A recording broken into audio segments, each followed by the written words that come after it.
Muy bien. Entonces estamos en Génesis 3 todavía. Em,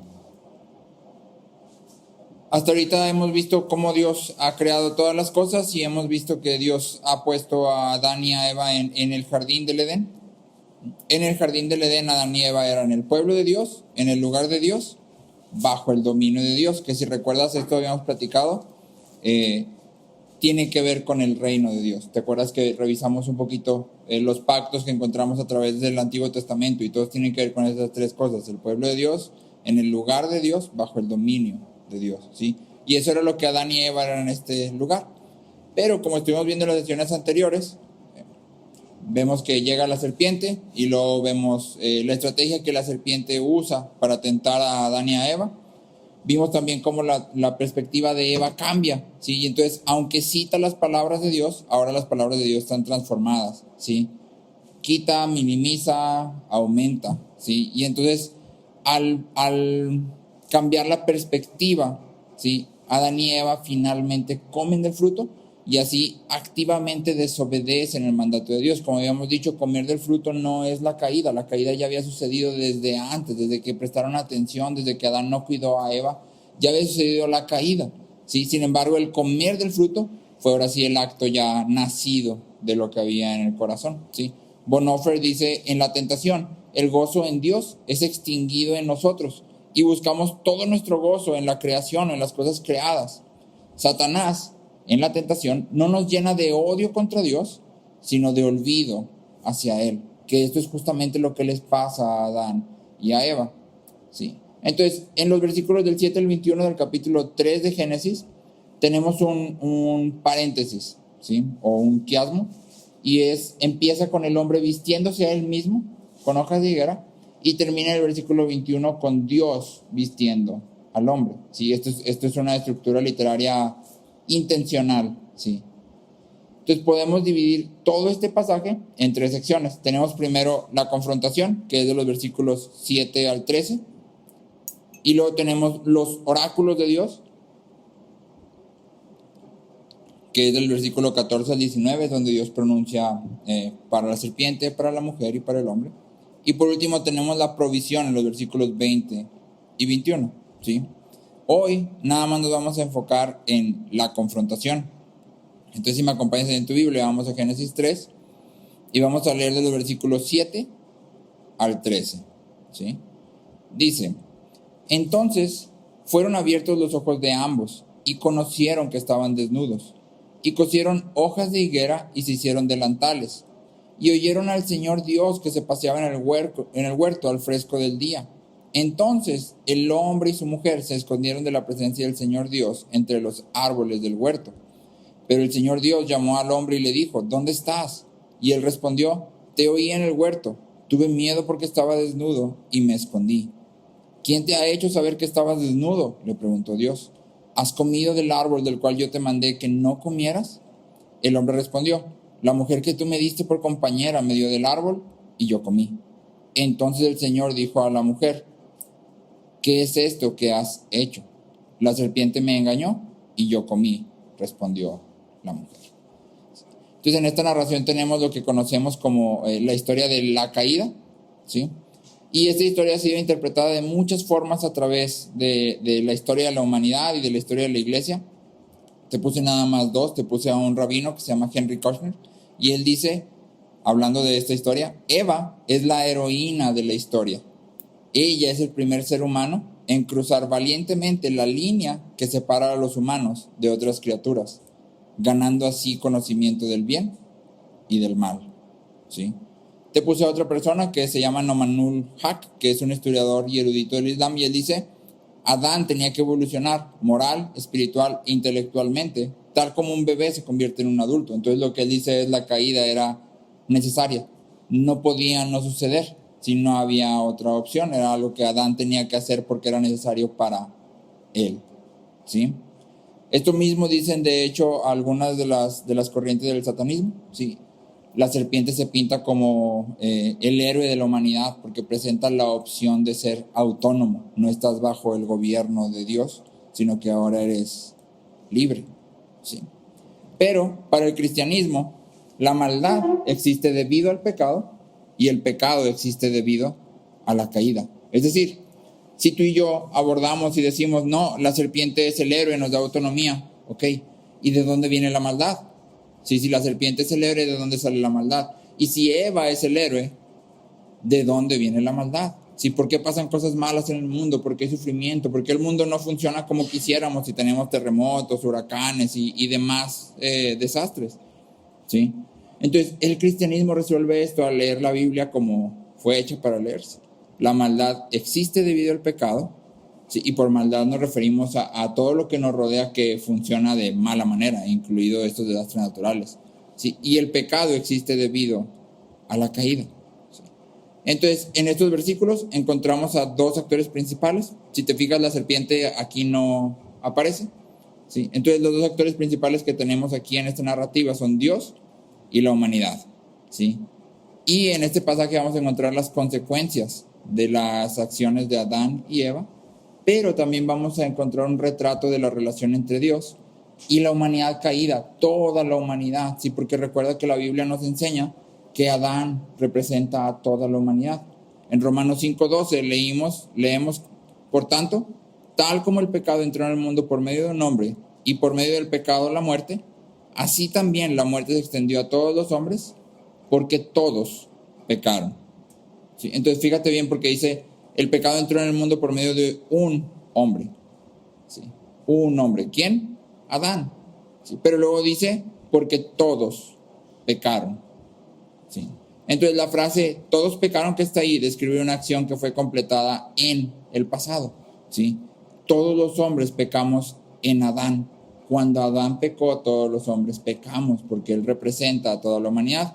Y ya hemos tratado esto en unas sesiones atrás, entonces no me voy a meter ahí, pero es importante tener esto claro, ¿sí? Porque Adán y Eva representan a toda la humanidad en el pecado original, pero también en la manera en que intentan lidiar con el pecado, ¿sí?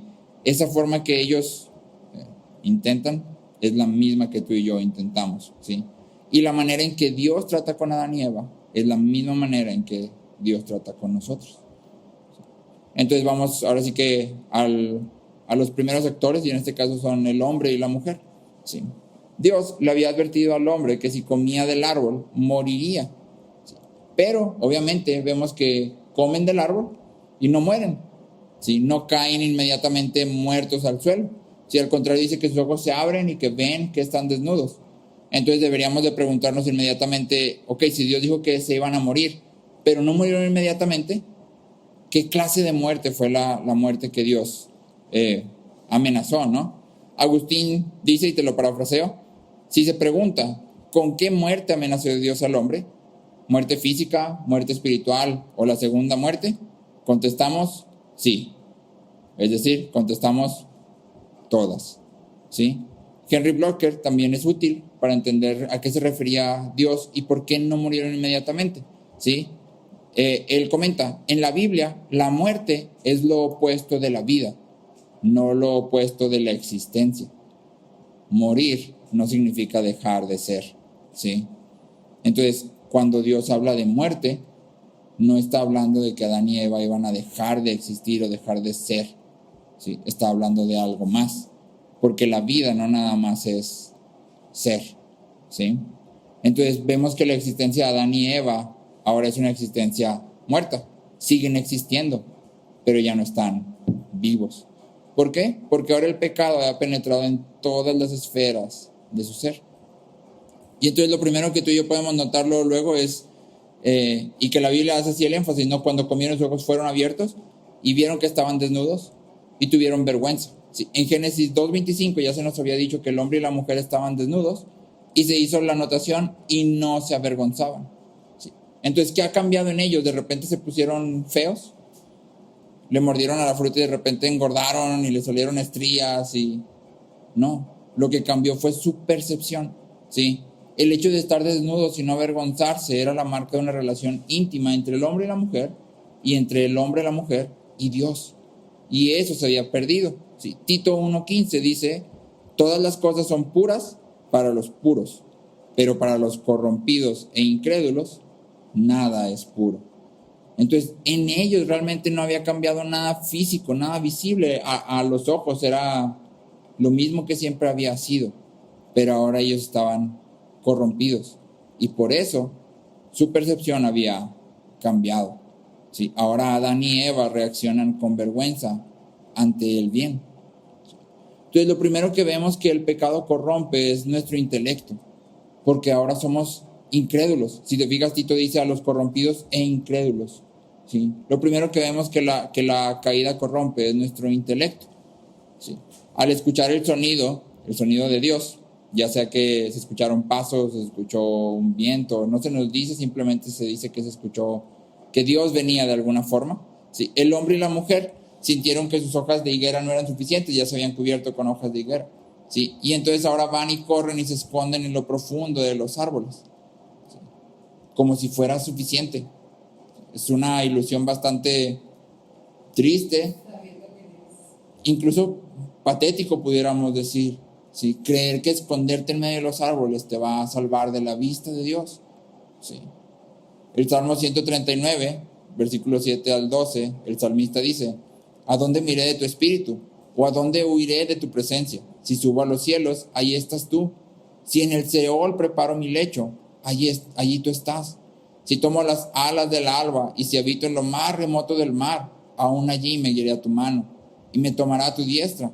Si digo, ciertamente las tinieblas me envolverán y la luz a mi alrededor será noche, ni aun las tinieblas son oscuras para ti, y la noche brilla como el día. Las tinieblas y la luz son iguales para ti. ¿Sí? Es decir, no hay ningún lugar en donde podamos escondernos.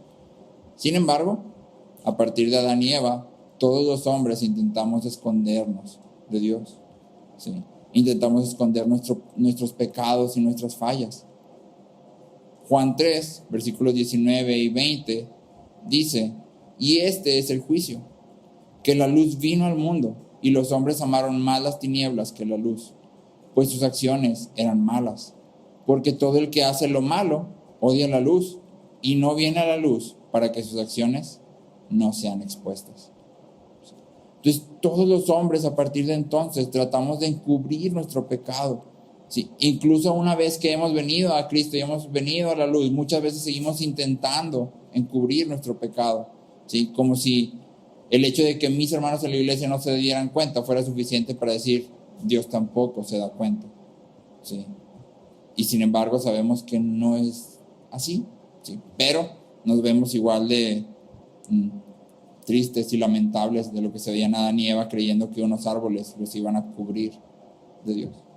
¿Sí? Pero la caída no solo toca nuestro intelecto, sino que también toca nuestros afectos. Y recuerda que por afecto nos referimos a aquello que deseas, ¿sí? Aquello que quieres. ¿Sí? Y en nuestros afectos el pecado trae enemistad o aislamiento. ¿Sí? Primero, trae enemistad contra nosotros mismos. Porque, ¿qué pasa? Adán se ve a él mismo. O sea, Adán no voltea a ver a Eva y le dice: tápate, estás desnuda, sino que se voltea a ver a él mismo y dice: estoy desnudo, algo no está bien, algo no cuadra conmigo, tengo que correr a taparme, esto me avergüenza. ¿Sí? Y entonces la sensación prominente de vergüenza por parte del hombre predomina sobre la más necesaria sensación de arrepentimiento y culpa. Lo que Adán debió haber sentido ahí fue arrepentimiento. Sí, tal vez vergüenza, pero lo que debió haber dominado sus acciones debió haber sido el arrepentimiento. Y sin embargo fue la vergüenza, ¿sí? Y el temor. Y este también es nuestro camino.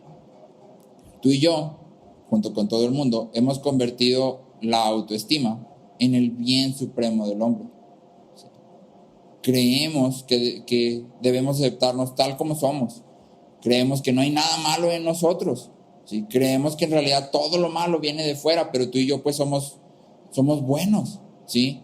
Y creemos que todo en nuestra vida se va a solucionar si tan solo logramos amarnos más y más, tal y como somos. Cuando vas y pides un consejo, la respuesta siempre gira en torno a eso. Es que tienes que aceptarte como eres, es que tienes que aceptarte con tus defectos, es que tienes que aceptarte. Esa es la palabra clave, ¿no? Aceptarte, amarte. Aumenta tu autoestima y entonces todo va a verse color de rosa y no vas a dejar que nadie te pisotee y no vas a aceptar. Pero como esta historia muestra, las hojas de higuera no logran absolutamente nada. ¿Sí? Algunos estudiosos de la depresión han sugerido que el aumento en los casos de depresión en los últimos años, sobre todo en los últimos 50 años donde se ha disparado muchísimo, se debe en parte a la reacción negativa que la enseñanza de la autoestima ha provocado. ¿Sí? Y entonces estos estudiosos ponen la secuencia lógica así. ¿Qué es lo que pasa cuando a una persona le dices todos los días, eres grande, puedes lograr todo lo que te propongas, te mereces lo mejor, eres el mejor, ¿sí? Puedes hacer cualquier cosa? ¿Sí? ¿Qué pasa cuando le dices eso todo el tiempo? Eso es lo que él escucha todo el tiempo. Lo que va a pasar es que tarde o temprano se va a dar cuenta que no puede lograr todo lo que se propone. Se va a dar cuenta que no es el mejor. Y se va a dar cuenta, o nos vamos a dar cuenta, que no podemos controlar todo. Y entonces la respuesta correcta solo es dos: o negación o depresión. ¿Sí? No hay más. ¿Sí? Porque en realidad la respuesta no está en nosotros mismos. ¿Sí? Pero esas son nuestras hojas de higuera. ¿Sí?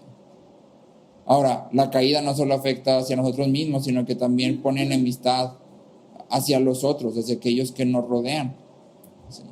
Cuando Dios le pregunta a Adán directamente, ¿cómo sabes que estás desnudo?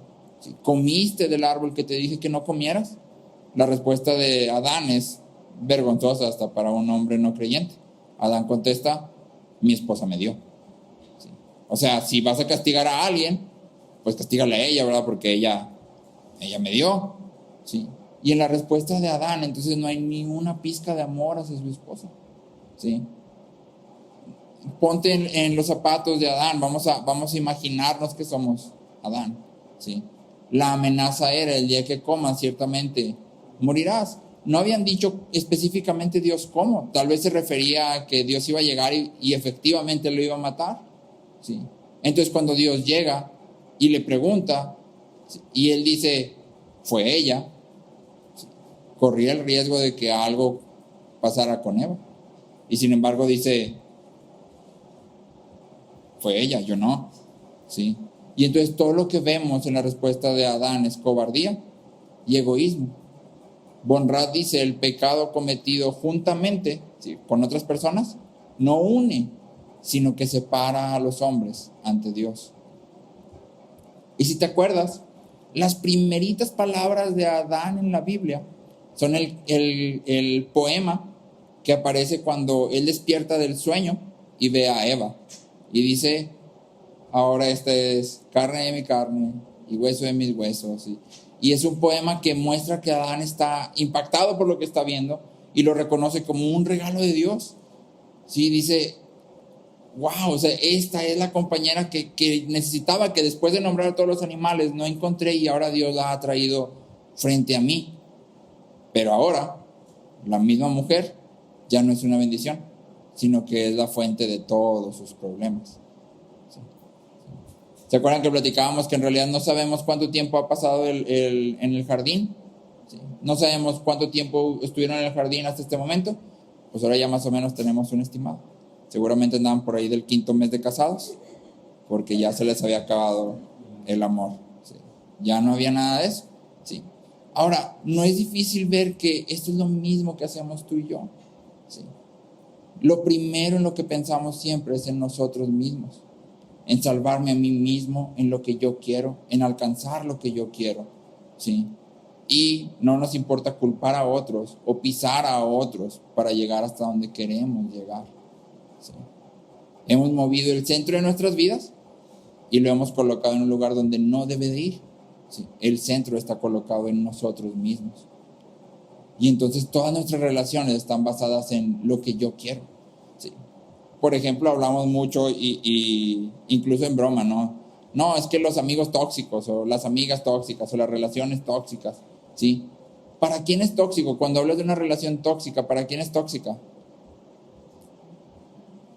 ¿En base a qué lo estás poniendo tóxico? En base a ti. Sí, en lo que tú necesitas, en lo que tú crees que mereces, en lo que tú crees que no mereces, en lo que te conviertes tú en el centro. ¿Sí? Y entonces evalúas todo en torno a ti. ¿sí? No es que es tóxico porque no me trata con respeto, o es tóxico porque no me da mi lugar, o es tóxico porque me exige demasiado, ¿sí? Pero nunca nos ponemos a pensar cómo se ve esa relación desde donde Dios me ha puesto, ¿sí? Desde lo que Dios ha dicho, cómo se ve esa relación y cómo debo comportarme hacia esa persona. Porque ciertamente hay relaciones que debemos romper en ciertos momentos, pero lo correcto nunca es romperlas porque no es una relación beneficiosa para mí, ¿sí? Eso no sería lo correcto, ¿sí? Y en tercer lugar, el pecado también toca nuestros afectos y nos pone en enemistad contra Dios, ¿sí? Porque la excusa de Adán, que más bien es una acusación, va un paso más allá, ¿sí? Y nos muestra otro efecto de la caída. Adán es arrogante. Adán dice: la mujer que tú me diste, me dio y yo comí. ¿Sí? Es decir, el hombre culpa a su creador, ¿sí? Y ahora lo que podemos ver es que el intelecto y los afectos de Adán están en línea con la serpiente, ¿sí? La mujer, que era un regalo de Dios, en realidad es un regalo malo. ¿Por qué? Porque la mujer lo guió a comer del fruto. La mujer lo llevó a desobedecer a Dios. Si Dios fuera realmente bueno, le hubiera dado una mejor esposa, pero le dio esa. Entonces Dios no es realmente bueno. Dios tiene la culpa, obviamente. Y esto es algo que también nosotros hacemos. Culpamos a Dios por nuestras fallas. Culpamos a Dios por nuestras situaciones. Culpamos a Dios por nuestras pérdidas, ¿sí? De seres queridos o de cosas. Y culpamos a Dios diciendo: pues es que Dios así me hizo. ¿Qué quieres que yo haga? Así nací, ¿sí? Y no nos damos cuenta que todo esto es una mentira de Satanás. Dios siempre es bueno, sin importar lo que suceda, ¿sí? Y aún con las demandas que nos hace, Él sigue siendo bueno. Y el sufrimiento, que de hecho entra porque Adán y Eva toman una decisión propia, no impuesta, en manos de Dios no es en vano. A pesar de que es una consecuencia de nuestro propio pecado como hombres, Dios sigue siendo bueno y misericordioso, ¿sí? Como creyentes no estamos solos cuando atravesamos por estas situaciones. Segunda de Corintios, nos dice que Dios nos consuela en medio de las aflicciones, ¿sí? Y nos consuela a través de su palabra, y nos consuela a través de la oración, y nos consuela a través de la iglesia que Él nos ha provisto. Pero sobre todo, Dios usa este sufrimiento para formar en nosotros la imagen de Cristo, que creo que sin lugar a dudas vale la pena todo el sufrimiento que venga. Parecernos a Cristo, ser como Él, vale la pena.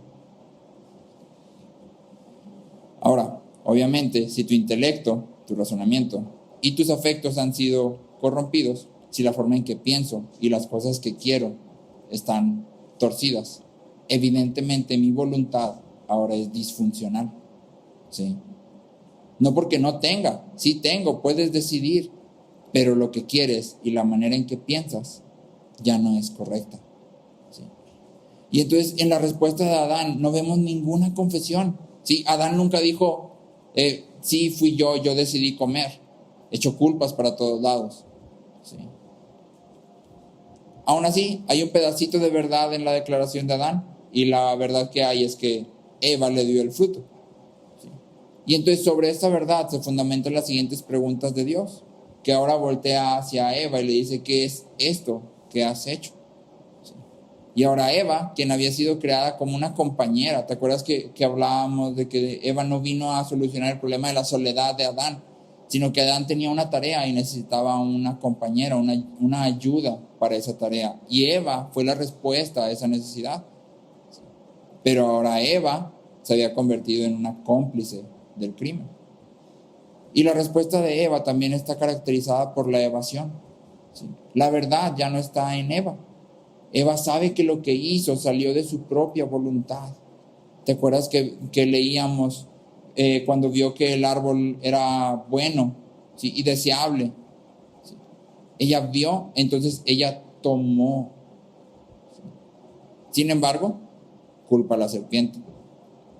Y en esto también podemos ver que todo temor de Dios y cualquier pizca de amor por Dios había abandonado el corazón de la mujer, al igual que el del hombre. Porque al culpar a la serpiente, culpa también indirectamente a Dios. Si recuerdas, este capítulo abre la serpiente, que era la más astuta de las bestias del campo que Dios había creado. Al culpar a la serpiente, Eva está indirectamente culpando también a Dios. Y entonces parece ser que la pareja está más consciente de su desnudez que de su pecado. Sabían que habían quebrantado la orden de Dios, pero en este nuevo estado corrupto, caído, estaban más preocupados por cómo se sentían con temor. Recuerdas que Adán dice: oí tu voz y tuve miedo porque estaba desnudo. Están más preocupados por cómo se sienten que por lo que han hecho contra Dios. Sí. Y este egocentrismo y este huir de Dios forma parte de nuestra naturaleza caída.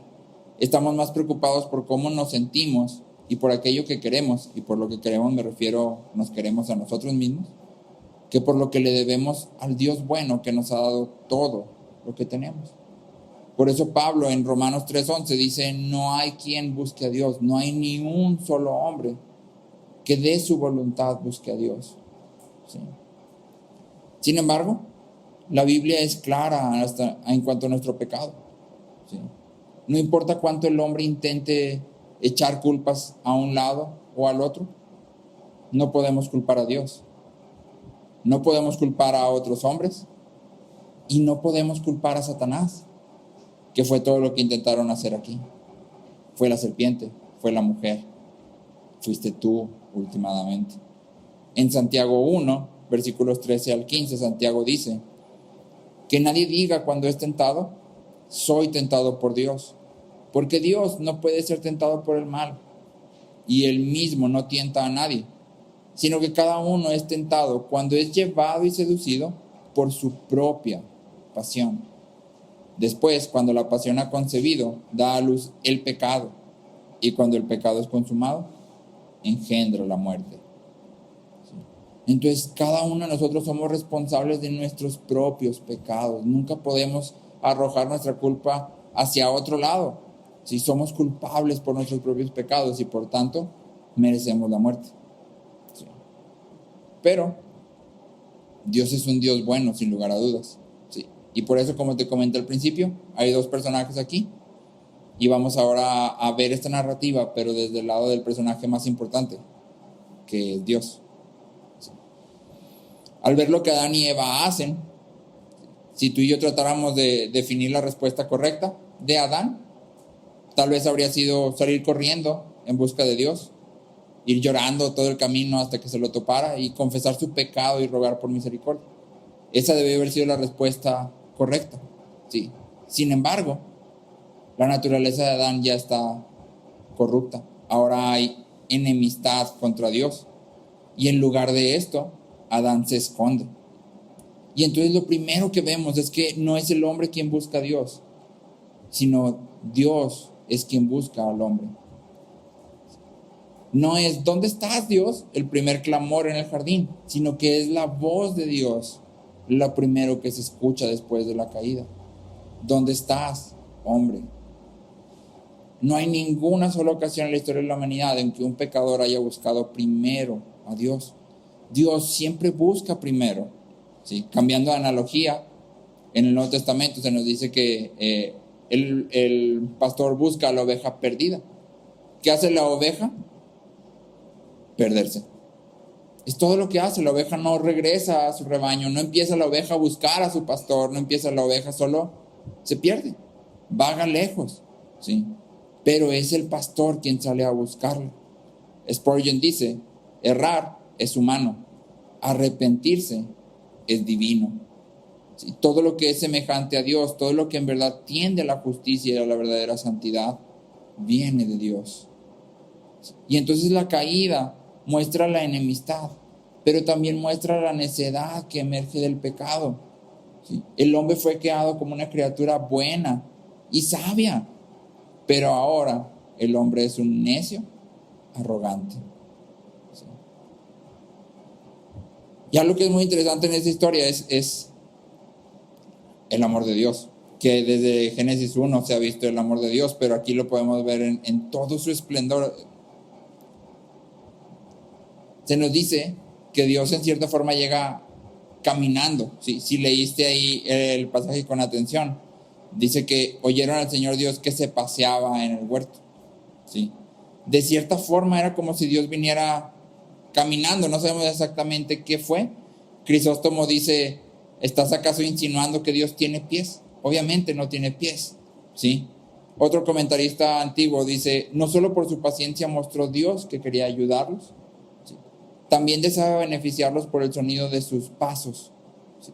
Dios dotó sus pisadas silenciosas con sonido, de manera que Adán y Eva estuvieran preparados para el encuentro. Es decir, era Dios. Si Adán y Eva estaban ahí, se les pudo haber aparecido de repente sin darles ninguna oportunidad. Sin embargo, se escucha que viene. Y como niño travieso, yo creo que te pasó, ¿no? Hiciste una travesura, escuchas los pasos y luego estás pensando qué vas a decir, qué vas a hacer, cómo le vas a explicar que no fue tu culpa, que tú no, ¿sí? Y Dios les da esta oportunidad al hombre. Dios le da la oportunidad, no de inventar una excusa, ¿sí?, sino de reconocer lo que ha hecho, ¿sí?, de prepararse para confesar. Y vemos también que Dios no viene deprisa, dice que viene caminando. No viene deprisa a azotar al pecador, ¿sí?, no viene corriendo con una espada desenvainada, viene caminando. Y dice el pasaje que viene caminando en el fresco del día, ¿sí? La nota es interesante y esta nota hace referencia a que el día estaba por terminar, ¿sí? En el fresco del día, para el israelita que lo leyera, le daba la idea de que el día estaba por terminar. Sí, era la puesta del sol, el sol estaba bajando y por eso era el fresco del día, estaba empezando a anochecer, ¿sí? Y entonces marca un tiempo en el que Dios aparece. Aunque no sabemos en qué momento la serpiente aparece, lo que sí se nos da a entender con esto es que Dios da suficiente tiempo al hombre y a la mujer para pensar lo que habían hecho. ¿Sí? Da suficiente tiempo al hombre y la mujer para considerar cuál era la acción correcta. ¿Sí? Dios no viene en el terror de la noche. ¿Sí? Imagínate que pecaste contra Dios y de repente en la noche escuchas que algo viene. ¿Qué te imaginarías? Tampoco viene tempranito en la mañana, todavía estás soñoliento y escuchas que alguien viene. No, o sea, ni siquiera estoy pensando bien, todavía estoy, ¿sí?, sino que viene al cierre del día, porque Dios es lento para la ira y abundante en misericordia, ¿sí? Y Dios pregunta: ¿dónde estás, Adán? ¿Sí? Y en esta pregunta encontramos dos verdades claves, ¿sí? La primera: Adán estaba perdido. Adán estaba perdido, es decir, a Dios no se le había perdido a Adán. Adán estaba perdido él mismo, ¿sí? Cuando Dios pregunta: ¿dónde estás? ¿Sí? No es porque Dios no sepa dónde está. Dios estaba mostrando misericordia al hombre. Dios pudo haberlo dejado perdido, ¿sí? Dios pudo haberlo dejado con lo que había hecho, simplemente expulsarlo, pudo haber mandado un ángel, pudo haberlo sacado con viento, y sin embargo va a buscarlo, ¿sí? Porque nadie busca aquello que no valora. Y entonces en esta sola pregunta, en estas solas 3 palabras, encontramos la doctrina de nuestro estado perdido. Y la segunda verdad que esta pregunta nos presenta es que Dios nos ha buscado, ¿sí? Así como Jesús dice que Él no ha venido solo a buscar, sino también a salvar, a rescatar lo que se había perdido. Es Dios quien nos ha buscado desde el inicio, ¿sí? Si Dios hubiera querido destruir la humanidad en ese momento, Dios pudiera haber lanzado rayos de inmediato. No sé si recuerdas la escena en Éxodo donde el pueblo sale y Dios habla y dice que todo el pueblo teme porque lo que se ve es truenos y relámpagos y la tierra retumba. ¿Sí? Entonces, si Dios hubiera querido destruir la humanidad, lo hubiera podido hacer rapidísimo. Si hubiera lanzado rayos, fuego, no sé, hubiera quemado los árboles, los hubiera arrancado y se hubiera presentado ante el hombre y le hubiera preguntado: ¿dónde está, rebelde? ¿Sí? Eres un traidor, recibe lo que mereces. Porque al final el hombre y Dios estaban en una relación de pacto. Era un privilegio para el hombre, pero Dios no se presenta así. ¿Por qué? Porque Dios ama aquello que Él ha creado. Y se preocupa por Adán y Eva. Y entonces en un tono de tranquilidad pregunta, ¿dónde estás? Y todas las preguntas de Dios, empezando en esta, están totalmente llenas de gracia. ¿Sí? Y nos muestran, nos enseñan algunas cosas. ¿Sí? Primero, nos muestran el estado del hombre. El pecado es un veneno que mata la conciencia indoloramente. ¿Sí? El hombre muere por el pecado en un estado de soñolencia. ¿Sí? Y una de las primeras obras de la gracia es quitar este letargo, despertarnos. La pregunta de Dios tenía como propósito que Adán se viera él mismo, ¿sí? Y reconociera su estado de manera que confesara su pecado, ¿sí? Es decir, cuando Dios pregunta, ¿dónde estás? Inmediatamente Adán debió haber pensado, escondido. Y luego, ¿por qué estoy escondido? ¿Qué hice? ¿De qué tengo miedo? ¿Sí? Si el corazón de Adán hubiera estado en un buen estado, habría confesado su pecado. ¿Sí? Sin embargo, a diferencia o en contraste con lo que la serpiente había dicho, la serpiente les había prometido que iban a ser dioses. ¿Y dónde estaban? El pecado promete darnos placer siempre, siempre, por eso nos llama. Si el pecado no fuera placentero, nadie pecaría, ¿sí? Pero el placer que el pecado nos ofrece siempre es costoso y siempre trae después de él dolor, tarde o temprano. Y entonces, al igual que Dios le pregunta a Adán y a Eva, nos pregunta a todos, seamos o no seamos creyentes. La pregunta es la misma: ¿dónde estás? ¿Sí? ¿Dónde estás, pecador? ¿Dónde estás, hijo? ¿Dónde estás, hombre? ¿Sí? Y estamos justo donde nuestras propias decisiones nos han traído. ¿Sí?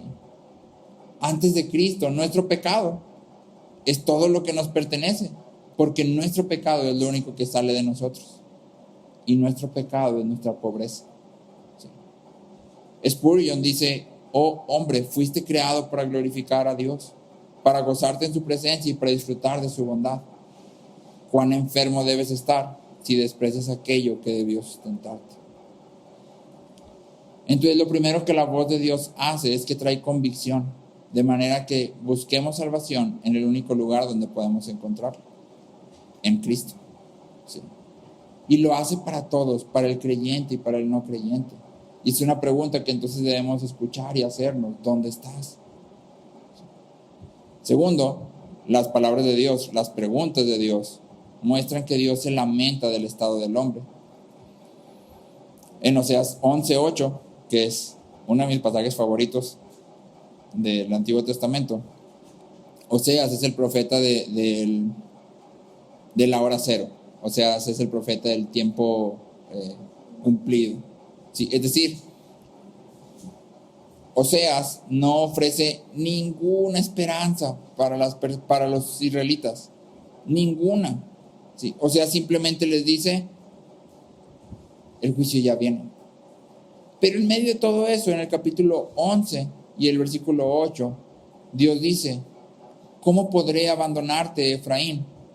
¿Cómo podré entregarte, Israel? ¿Cómo podré yo hacerte como a Adma? ¿Cómo podré tratarte como a Zeboim? Mi corazón se conmueve dentro de mí, se enciende toda mi compasión. Y es como si Dios dijera, ¿hasta cuándo te vas a aferrar a tu pecado? Pobre hombre, cuánto dolor experimentas por tu propia necedad. Y muchas veces vemos a Dios como alguien distante y decimos, sí, Dios es bueno, pero no se siente como real. ¿Sí? No se siente como si Dios realmente se doliera con nosotros. Pero Dios una y otra vez muestra que se duele por lo que pasamos, aun cuando son nuestras propias decisiones, porque muchas veces creemos que cuando pecamos y luego vivimos las consecuencias de nuestro pecado, Dios es indiferente. ¿Sí? No, pues es que yo decidí esto es mi cruz, esto es mi castigo, esto es lo que yo escogí, pues ni modo, tengo que vivir con eso. Pero no es lo que la Biblia muestra. Desde el principio lo que vemos aquí es que Dios se presenta ante el hombre y se presenta en un clamor de dolor porque ama al hombre. ¿Sí? Nosotros tenemos un corazón de piedra, Dios no. En 2 Corintios 5:20 dice, por tanto, somos embajadores de Cristo, como si Dios rogara por medio de nosotros, como si Dios rogara. Y esta es la misma imagen de Oseas 11, que es Dios lamentándose por el estado de lo que ellos mismos han hecho. Dios les advirtió por mucho tiempo, no vayas por ese camino. Y sin embargo el pueblo siguió.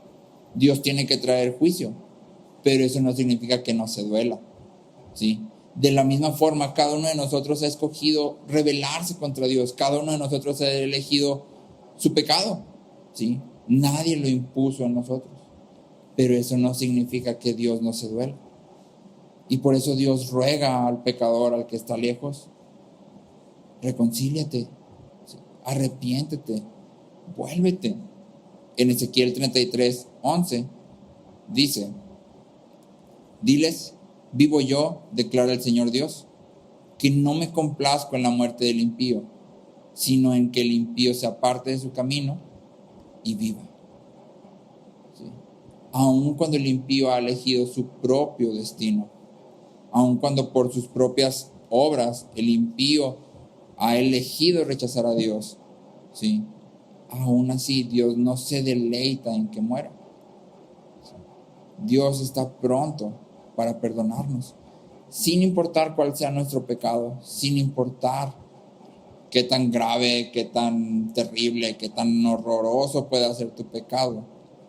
Dios está pronto para perdonarte, porque Dios se duele junto contigo en tu pecado. Dios no dice, tú lo escogiste y pues ni modo, ahí sufre. No, Dios se duele, sí, aún en medio de lo que tú mismo y yo mismo he elegido, sí.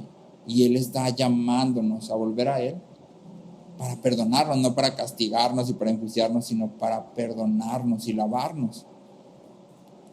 Las palabras de Dios, las preguntas de Dios también nos muestran que claramente es Dios quien busca al hombre, ¿sí? Es Dios quien ha venido a buscar al hombre donde sea que el hombre se encuentre. Cuando Dios viene a buscar a los suyos, Él sabe dónde están. Nunca se le pierden. Aunque hayan vagado lejos, nunca es demasiado lejos para Dios. Tal vez podemos decir, es que yo no puedo hacer nada por mí mismo, o tal vez no puedo abandonar mi pecado, lo he intentado 20,000 veces y no lo puedo dejar, o no puedo arrepentirme, no siento arrepentirme, no hay arrepentimiento en mi corazón, sé que está mal, pero no puedo arrepentirme, o simplemente no puedo creer en Dios, ¿sí? No cabe en mi cabeza, no puedo, o no puedo creer que Dios sea tan bueno, o no puedo creer que Dios me ame o que Dios me perdone, no puedo, ¿sí? Pero Dios pregunta, ¿dónde estás?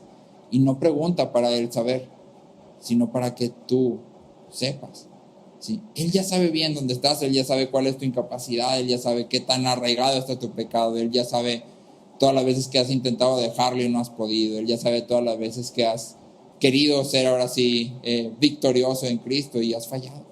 Él sabe, ¿sí? No pregunta dónde estás porque, ay no, aquí lo tenía y se me perdió, se me fue, ¿sí? Pregunta porque eres tú quien debes de reconocer dónde estás. No hay ningún pecador consciente de su pecado que Dios no pueda rescatar. Pero por último, las preguntas de Dios también nos muestran que el juicio viene. Dios saca a Adán y a Eva de donde están, los llama fuera de su escondite, ¿sí? Y Dios debe juzgar. El pecado no puede quedar sin castigo. Aunque había misericordia en el llamado, también había severidad, ¿sí? Aunque vemos gracia, también vemos juicio, ¿sí? Y aunque tal vez tú y yo hoy no escuchamos esa voz de juicio, un día lo vamos a escuchar, y un día que parece ser más temprano que tarde. Apocalipsis 20, versículos 12 al 15, narra justamente esto. Y Juan dice, y vi que todos los que habían muerto, tanto los humildes como los poderosos, estaban de pie delante del trono, y fueron abiertos los libros donde estaba escrito todo lo que cada uno hizo. También se abrió el libro donde estaban escritos los nombres de todos los que vivirán con Dios para siempre. Los muertos fueron juzgados de acuerdo con lo que habían hecho y con lo que decían los libros. Versículo 14. Luego, La muerte y el reino de la muerte fueron lanzados al lago de fuego. Los que caen en este lago quedan separados de Dios para siempre. Y allí fueron arrojados todos los que no tenían sus nombres escritos en el libro de la vida eterna. El juicio viene, el juicio es algo que es seguro. No hay escape para nadie. Si te fijas, Juan empieza vía a todos, tanto humildes como poderosos. No importa quién seas, no importa dónde estés, el juicio va a llegar. No importa que parezca que hoy el pecado no produce dolor, finalmente producirá dolor si no vienes a Cristo. Y así que sin importar dónde estemos, sin importar el pecado que nos agobie, al escuchar la palabra de Dios, al escuchar la pregunta, ¿dónde estás?, debe despertar en nosotros convicción de pecado. Debe despertar en nosotros el reconocer nuestro estado deplorable y necesitado. ¿Sí? Y entonces la respuesta correcta es aquello que no hizo Adán. ¿Cuál? Correr a Dios, arrepentirse, rogar por misericordia, ¿sí? Tomarte de Cristo.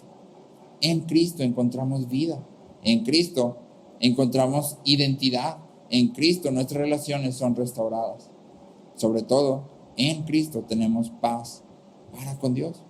Y el ofrecimiento es para todos, porque muchas veces creemos que el ofrecimiento del Evangelio es nada más para aquellos que están fuera del Evangelio, pero en realidad el llamado del Evangelio es para todos, también para aquellos que ya creen, porque muchas veces tú y yo también nos olvidamos y vagamos y nos vamos y nos embarramos en el lodo y nos revolcamos en nuestro pecado y luego no sabemos cómo salir. Sí, y creemos que somos inmerecedores del amor de Dios y que no podemos servir a Dios y que Dios no nos va a perdonar y que Dios está enojado con nosotros porque pecamos. Y no es el caso. Dios está buscándonos. Él es quien nos busca. Si no creamos que porque sentimos remordimiento y estamos arrepentidos y venimos a la iglesia y lloramos, somos nosotros los que hemos buscado a Dios. Ha sido Él siempre. Desde el principio hasta el final ha sido Él quien nos ha buscado. ¿Sí? Y nos invita a responder en arrepentimiento ante lo que hemos hecho. ¿Sí? Asegurándonos que hay amor de su parte. ¿Sí? Hay gracia, hay misericordia.